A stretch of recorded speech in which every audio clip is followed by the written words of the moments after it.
Dome Sports Talk worldwide with some news from the world of boxing. So y'all know what time it is. You ain't in a rush to get concussed. Quick update in the heavyweight division, WBC style, Deontay Wilder's division, right? Defending his title 9 times, trying to go for number 10 against Luis Ortiz.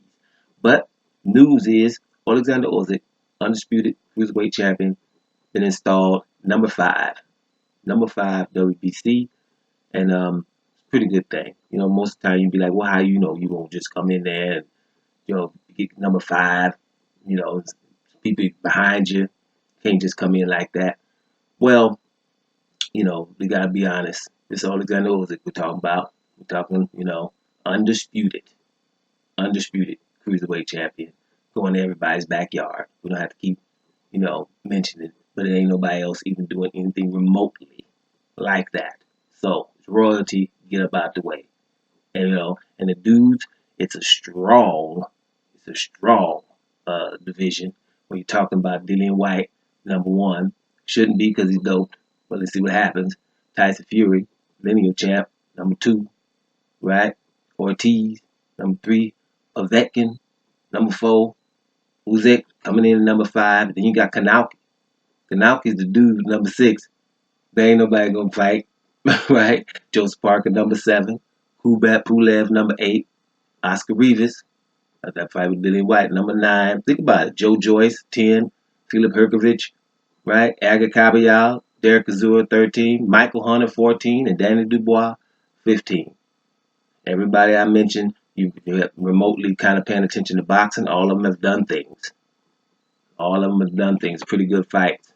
All of them are pretty good fighters, have arguments. Maybe I get on Aga Kabayel a little bit from number 12, right? Because he just could have did some European championship and would have fought a pretty hard guy. I forget who it was. I think it was Joe Joyce, to be honest. And instead of doing that, he relinquished that European championship, and now Joyce got to fight Marco Huck, right? And to sign for top rank, Kabayel. So I don't know how his confidence is, but everybody else has done some things. But I'm gonna tell you what that top 15 has in common, right? Ain't none of them fought Luis Ortiz. Like I keep saying all the time, right? You got 15 fighters, heavyweights and stuff, and ain't none of them fought Luis Ortiz. None of them. None of them. And it's not like, oh, they just didn't fight Ortiz. It didn't just happen. A lot of them have history, with Ortiz. A lot of them have history with Ortiz. Tyson Fury said, it's low risk, high reward.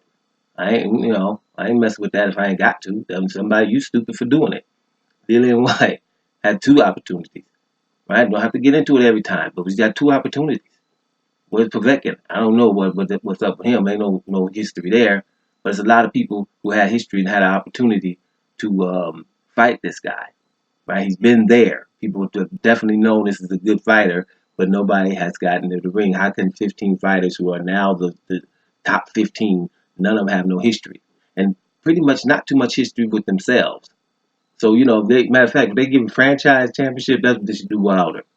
Give them franchise, make these dudes fight first, instead of, because there's too many of them, and there's no fights with each other. I'm looking at that even though they're strong fighters, right? We got to see what happens. It's got to have a little couple of fights going on. And with Dillian White at number 1, we got to see. I mean, we're talking about a B sample that should have been back on July the 27th, right? A week later after the fight. Come on, man, by November. Okay? Something's up with that. We know it.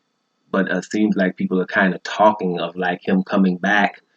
So it seems to be some shenanigans going on there. I don't know how that's going to happen. I wouldn't, if I'm a sanctioning body, but we know that this is how the sanctioning bodies roll. I wouldn't have him number 1. I'd have an asterisk next to that or something and elevate him just out there to see what happens, right? Move the guys up that are not involved in doping. And then when he gets exonerated, then maybe install him again, right? But you can't just, you do know this regardless. One thing you do know about the Dillian White situation is they didn't tell Oscar Rivas before the fight. Okay? No matter what, right? If if it wasn't nothing, you found out you were doped 3 days before the fight. That's what, because you don't go in a fight without the other fighter know, okay, I know he's doped, I'm going to go in here and take this risk. But if was something happened to Oscar Rivas, we're having a whole different conversation here. So that's a point where get off the list for a second. You know, get off the list for a second because we didn't like that.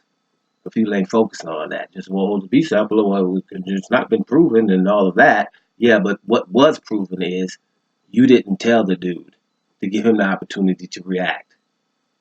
That's a fact on that. But anyway, we're getting off the thing. Oleksandr Usyk, right, has come into WBC at number 5, which means, a future fight with Deontay Wilder or whatever. Guys, it's news, but at the end of the day, here, we're going to keep focusing on Undisputed. When articles talking about all of this, you see all them fighters we just mentioned, if it'd be champions all over the place if we don't get one Undisputed. So let's get on that. If Alexander Usyk is kind of come up here to be undisputed, then let's get behind the dude. Because we've seen him do it once, right? So at least he's going to try. And another thing about Alexander Usyk, too, is if you're going to have Tyson Fury up there being technical, right, then you got a smaller guy trying to be technical. No one, he's had a close fight or, he wasn't so dominant against Chaz Witherspoon. I don't think he's going to be super dominant. He wasn't super dominant against Tony Bellew. He wasn't super dominant against Morris Brides in Latvia. Right? It's not going to be that. It's going to be, I'm going to figure something out how to beat you. So, if you can understand what Andre Ward is doing, right? And see how beautiful that is. Not bigger than anybody, not stronger than anybody, not quicker than anybody, but I'm going to figure something out. I'm going to leave in this ring as winning. And, you focus and fathom what he's done. That's what I do with Alexander Usyk. Give a damn how he did it and how it looks. Right? But he's had major challenges and did it in people's backyards. You cannot take that away from that guy if you like anybody that's boxing right now. Because look at all of the shenanigans. That's what we're doing videos. Because of shenanigans. That's shenaniganless. You understand? So that stands out to me. I don't give a damn what he does in the heavyweight division. We're going to give him an opportunity to try because he deserves it. See what I'm saying? Dome Sports Talk. Worldwide. And I'm up out of here, y'all.